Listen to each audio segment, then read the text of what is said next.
Yann Vidcock, bonjour et bienvenue sur BITV. Bonjour. Vous êtes le directeur général de Arkea Reim. La SCI Territoire Avenir, donc, qui est gérée par votre société, a tout récemment acquis son premier actif résidentiel et en plus son premier actif parisien. Il s'agit d'un immeuble haussmannien de 2600 mètres carrés qui est situé rue Jean Richepin dans le 16e arrondissement. Alors, qu'est-ce que vous pouvez nous dire sur cet immeuble et quel est le travail d'asset que vous allez mener dessus? Vous en avez déjà dit beaucoup. Effectivement, c'est un bel immeuble qui est dans le 16e. Et l'idée, c'est d'aller chercher un peu de diversité dans notre et de diversification dans notre allocation. Effectivement, Territoire Avenir, c'est un véhicule qui investit essentiellement dans les régions, sur l'immobilier commercial diversifié.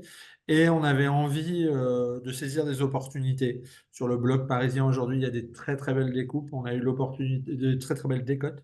Et il y a eu l'opportunité d'une belle décote sur cet achat en bloc qui fait que pour un fonds de portefeuille sur de l'immobilier très bien situé, nous, on a vocation à garder cet immeuble en fonds de portefeuille et le gérer. Voilà, c'est un immeuble qui a 3 lots vacants, par exemple, on est en train de les relouer d'ores et déjà. Donc l'idée, c'est vraiment d'avoir une stratégie d'embellissement déjà de l'actif. Il y a des choses à faire en termes de ravalement. En termes d'ESG, on est en train d'étudier aussi, puisque Territoire Avenir, c'est une SCI labellisée ISR. Et donc, l'idée, c'est d'aller travailler sur qu'est-ce qui est possible de faire. Alors, en site occupé, bien évidemment, parce que l'intégralité est louée, ou quasiment l'intégralité. Et donc, l'idée, c'est d'aller travailler, faire ce qu'on peut sur toute la partie énergétique. D'accord. Alors, quels ont été les facteurs stratégiques et de marché qui vous ont permis de vous emparer de cet actif? Le fait, effectivement, que nous, déjà, on a regardé, on pensait pas regarder du résidentiel il y a encore quelques mois. Et il y a une fenêtre de tir qu'on a vue, nous, parce qu'on a travaillé sur d'autres actifs résidentiels récemment pour des club deals. Et on a vu qu'il y avait des opportunités intéressantes avec des décotes intéressantes. En fait, il y a des, il y a moins d'acheteurs aujourd'hui et ça reste des très très belles localisations. Et donc, ça fait, pour nous, ça faisait vraiment sens d'acheter cet immeuble. Et en plus, ça ramenait un peu de déphasage de cycle. En fait, on sait que le résidentiel est sur un cycle différent du commercial.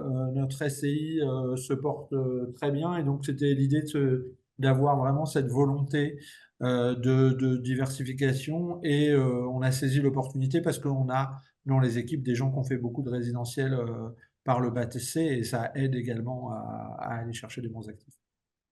D'accord. Donc, vraiment une grande logique de diversification et d'opportunisme sur ces marchés-là. Parlons un petit peu de la feuille de route 2024. Comment est-ce que vous appréhendez ces marchés? Cantonnons-nous à la SCI Territoire Avenir et sur les marchés régionaux, notamment? C'est vraiment pour moi le mot, hein, on l'a répété déjà plusieurs fois, mais opportunité, c'est vraiment le mot de 2024. L'idée vraiment, c'est d'aller chercher, on est une SCI qui collecte plutôt très bien, ce qui est aujourd'hui rare dans le marché. Et donc, on peut déployer notre collecte.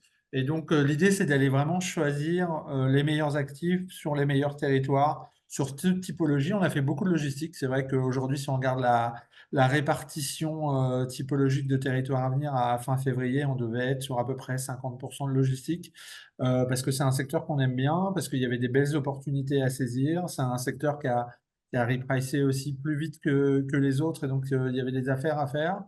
On garde toujours un peu de bureau, bien évidemment. Le bureau en région, on aime bien parce que en fait, la région était moins touchée par le télétravail, hein. À partir du moment où il y a moins de temps de transport, on voit que le télétravail s'impose moins.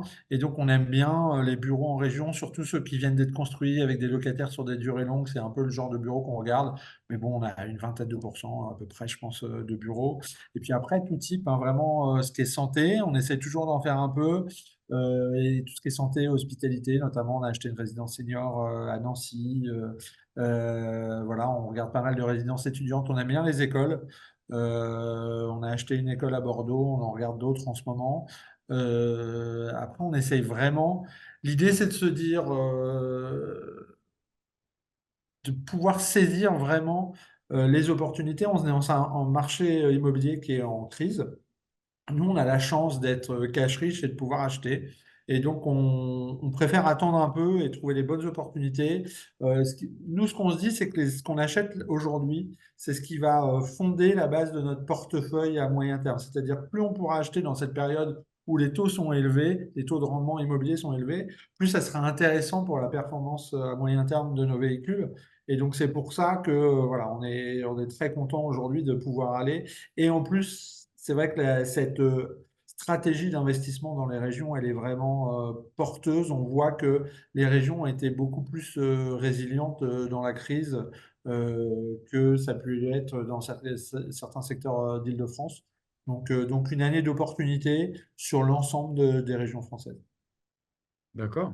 Écoutez, Yann Vidcock, merci beaucoup pour ce témoignage et pour tout cet éclairage marché. Et peut-être à bientôt sur BITV. Merci, à bientôt.